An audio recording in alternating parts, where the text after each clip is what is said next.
Hello friends, જય હિન્દ જય ભારત સાથે સ્ટડી એજ્યુકેશન વિથ જીકે ચેનલમાં આપનું સ્વાગત છે. આજનો વિડીયો આવનારી તમામ પરીક્ષામાં ઉપયોગી થાય તેવા ગુજરાતી વ્યાકરણના ટોપિક પર બનાવવામાં આવ્યો છે. આ વિડીયોમાં જોડણી, સમાસ, અલંકાર, વાક્યશુદ્ધિ, રૂઢિપ્રયોગ, કહેવતો, સમાનાર્થી શબ્દો, વિરુદ્ધાર્થી શબ્દો, છંદ વગેરે જેવા ટોપિકને આવરી લેવામાં આવ્યા છે. તો વધારે ટાઈમ વેસ્ટ ન કરતા આ વિડીયો જોઈએ. પહેલો પ્રશ્ન, નીચે આપેલા સામાસિક શબ્દો અને તેના સમાસોના જોડકામાં કયો વિકલ્પ ખોટો છે? ઓપ્શન એ જકાત નાકું, મધ્યમપદ લોપી સમાસ. ઓપ્શન બી સોનામહોર, દ્વંદ્વ સમાસ. ઓપ્શન સી ગૌરવપ્રદ ઉપપદ સમાસ. ઓપ્શન ડી મહાસિદ્ધિ કર્મધારય સમાસ. તો અહીંયા શું પૂછ્યું છે આપને કે એવું કયું જોડકું છે જે ખોટું છે? તો એ પ્રમાણે જોઈએ તો જવાબ થશે ઓપ્શન બી સોનામહોર દ્વંદ્વ સમાસ. ત્યાર પછી નીચે આપેલા સામાસિક શબ્દો અને તેના સમાસોના જોડકામાંથી કયો વિકલ્પ સાચો છે? પહેલાં શું પૂછ્યું હતું? ખોટો છે. હવે શું પૂછ્યું છે? સાચો છે એવું પૂછ્યું છે. ઓપ્શન એ દિક્કાલ તત્પુરુષ સમાસ. ઓપ્શન બી દુઃખ વિયોગ મધ્યમપદ લોપી સમાસ. ઓપ્શન સી ત્રિકાલ બહુવ્રીહી સમાસ. અને ઓપ્શન ડી મળાગાંઠ કર્મધારય સમાસ. તો અહીંયા આપને શું પૂછ્યું છે? સાચો વિકલ્પ પૂછ્યો છે. તો જવાબ થશે ઓપ્શન ડી મળાગાંઠ કર્મધારય સમાસ. ત્યાર પછી યોગ્ય જોડણી જણાવો. તો કઈ જોડણી છે જે સાચી છે વિલીનીકરણની? તો જવાબ થશે ઓપ્શન બી વિલીનીકરણ જે છે તે જોડણી સાચી છે. ત્યારબાદ ગળામાં જોતરું ઘાલવું તેનો અર્થ નીચેના પૈકી કયો થાય છે? ઓપ્શન એ વિશ્વાસઘાત કરવો. ઓપ્શન બી પીડા વળગાડવી કે જંજાળમાં પડવું. ઓપ્શન સી સમ ખાવા. અને ઓપ્શન ડી ગળું રૂંધાવવું. તો ગળામાં જોતરું ઘાલવુંનો અર્થ શું થાય? તો કે જવાબ થશે ઓપ્શન બી પીડા વળગાડવી કે જંજાળમાં પડવું થાય. ત્યાર પછી નાકની દાંડી સામે આંખો રાખવી તેનો અર્થ નીચેના પૈકી કયો થાય છે? ઓપ્શન એ પ્રમાણિક રહેવું. ઓપ્શન બી સીધે રસ્તે જવું. ઓપ્શન સી સામે મોએ જવું. ઓપ્શન ડી સીધે કે ધોરીમાર્ગ જવું. તો જવાબ થશે ઓપ્શન એ પ્રામાણિક રહેવું. ત્યારબાદ ઉને પાણીએ ઘર ન બળે એ કહેવતનો સાચો અર્થ કયો છે? ઓપ્શન એ કામ જાતે કરવાથી જ સિદ્ધ થાય. ઓપ્શન બી મોટું કામ કરવા વિશેષ શક્તિ જોઈએ. ઓપ્શન સી ધીરજથી કામ સારું થાય. ને ઓપ્શન ડી થોડું થોડું કરતાં મોટું કામ થાય.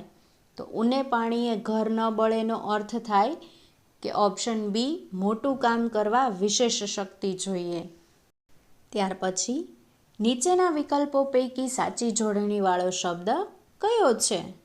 તો કઈ જોડણી છે જે સાચી છે? તો જવાબ થશે ઓપ્શન સી સુસણિયું. ત્યારબાદ તુમડીના કાકરા રૂઢિપ્રયોગનો સાચો અર્થ કયો છે? ઓપ્શન એ વગર મહેનતે વિઘ્ન ટળવું. ઓપ્શન બી પડતી આવી. ઓપ્શન સી તંગી હોવી. ઓપ્શન ડી સમજી ન શકાય તેવી વાત. તો તુમડીના કાકરા એટલે શું થાય? તો કે સમજી ન શકાય તેવી વાત. એટલે કે જવાબ થશે ઓપ્શન ડી. ત્યાર પછી સુર શબ્દનો સમાનાર્થી શબ્દ તરીકે કયો વિકલ્પ સાચો નથી? Option A Suraj. Option B અવાજ. ઓપ્શન સી દેવ. ઓપ્શન ડી ધ્વનિ. તો અહીંયા શું કીધું છે? સાચો નથી એવું કીધું છે. તો જવાબ થશે ઓપ્શન સી દેવ. ત્યારબાદ નીચેના વિકલ્પો પૈકી સાચી જોડણીવાળો શબ્દ કયો છે?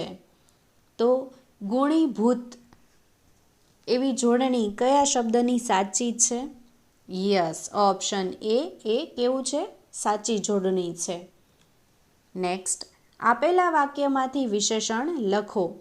નાના મોટા પક્ષીઓ આકાશમાં ઉડે છે. ઓપ્શન એ પક્ષીઓ. ઓપ્શન બી છે. ઓપ્શન સી ઉડે. ઓપ્શન ડી નાના મોટા. તો વિશેષણ કયું છે? યસ, ઓપ્શન ડી નાના મોટા. ત્યાર પછી સમાનાર્થી શબ્દ લખો. ધરતી. ઓપ્શન એ પૃથ્વી, ઓપ્શન બી વિપિન, ઓપ્શન સી વાલુકા, ઓપ્શન ડી સવિતા. તો ધરતી શબ્દનો સમાનાર્થી શબ્દ શું થાય? યસ, ઓપ્શન એ પૃથ્વી. ત્યારબાદ કહેવતનો અર્થ લખો. આંગળીથી નખ વેગળા. ઓપ્શન એ નખ આંગળી સાથે જોડાતા નથી. ઓપ્શન બી પારકા પોતાના ન બને. ઓપ્શન સી પોતાના પારકા ન બને. ને ઓપ્શન ડી આંગળીમાં નખ વધે છે. તો અહીંયા શું કીધું છે? કઈ કહેવત? તો કે આંગળીથી નખ વેગળા. તો એનો જવાબ થાય પારકા પોતાના ન બને. એટલે કે જવાબ થશે ઓપ્શન બી. ત્યાર પછી છંદ ઓળખાવો. જન્મ્યા તમે ઉદરથી પ્રભુ દેવકીના. ઓપ્શન એ પૃથ્વી, ઓપ્શન બી શિખરિણી, ઓપ્શન સી મંદાક્રાંતા, ઓપ્શન ડી વસંત તિલકા.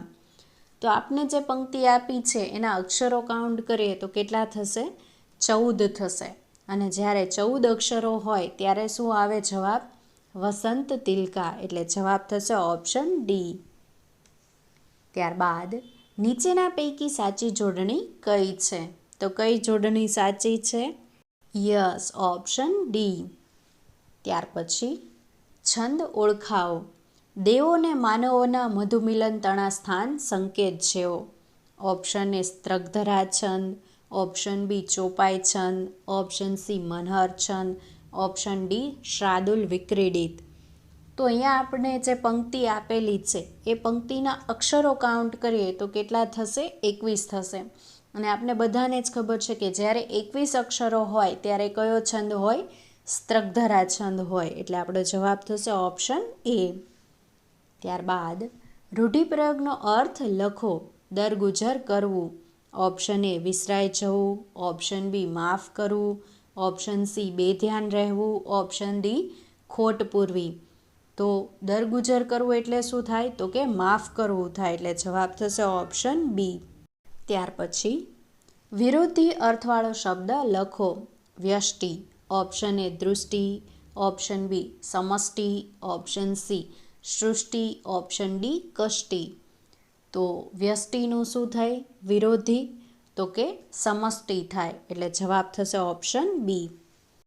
ત્યાર પછી અલંકાર ઓળખાવો. આંખનો એકમાત્ર વૈભવ તે ગરમાળો. ઓપ્શન એ વર્ણાનુપ્રાસ, ઓપ્શન બી રૂપક, ઓપ્શન સી ઉત્પ્રેક્ષા, ઓપ્શન ડી ઉપમા. તો જવાબ થશે ઓપ્શન બી રૂપક. ત્યારબાદ સંધિ લખો. પુનર્વત્તા અવતાર. તો એની સંધિ શું થશે? યસ, ઓપ્શન એ પુનરવતાર. નેક્સ્ટ નિપાત લખો. હું આજે પણ એમની હાજરી અનુભવી શકું છું. ઓપ્શન એ પણ, ઓપ્શન બી હાજરી, ઓપ્શન સી છું, ઓપ્શન ડી હું. તો અહીંયા આપણે શું પૂછ્યું છે? નિપાત પૂછ્યું છે. અને વાક્ય વાંચે કે હું આજે પણ એમની હાજરી અનુભવી શકું છું. તો આપણને શું થાય છે? પણ ઉપર કેવો આવે છે? ભાર આવે છે. તો જવાબ થશે ઓપ્શન એ પણ. ત્યાર પછી નીચેના પૈકી કયું શબ્દ જોડકું સમાનાર્થી શબ્દ દર્શાવે છે? ઓપ્શન એ હય હાથી, ઓપ્શન બી શરાટ કાગડો, ઓપ્શન સી વિયતિ બ્રહ્મા, ઓપ્શન ડી વૃંદા તુલસી. તો અહીંયા શું પૂછ્યું છે? શબ્દ જોડકું જે સમાનાર્થી શબ્દ દર્શાવે છે. તો આપણો જવાબ થશે ઓપ્શન ડી વૃંદા તો તુલસી. ત્યાર પછી નીચેના પૈકી સાચી જોડણી કઈ છે? તો કઈ જોડણી એવી છે જે સાચી રીતે છે? યસ, ઓપ્શન એ પાશ્ચાતાપ. ત્યારબાદ રૂઢિપ્રયોગનો અર્થ લખો.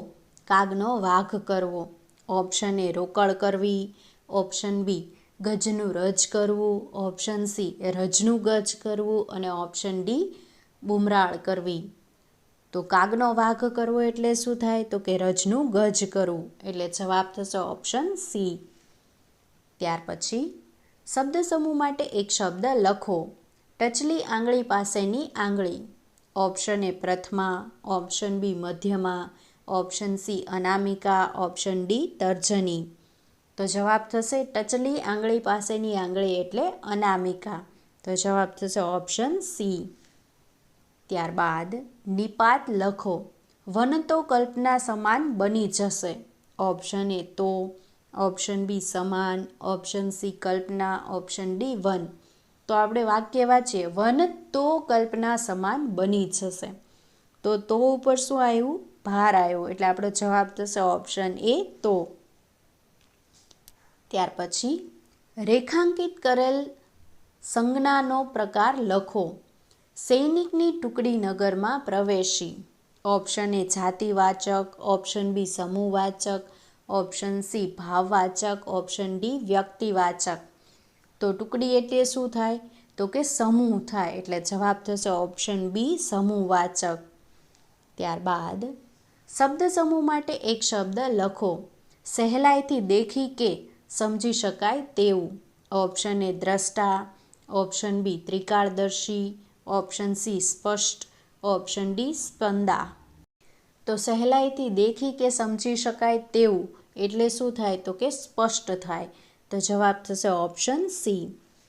ત્યાર પછી સંધિ લખો. ઉચ્ચાર.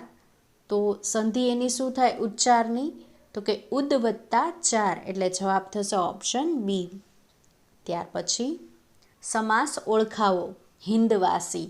ઓપ્શન એ તત્પુરુષ સમાસ, ઓપ્શન બી દ્વંદ્વ સમાસ, ઓપ્શન સી મધ્યમપદ લોપી સમાસ ને ઓપ્શન ડી દ્વિગુ સમાસ. તો હિંદવાસી શબ્દનો આપણે વિગ્રહ કરીએ તો શું થાય? તો કે હિંદમાં વાસ.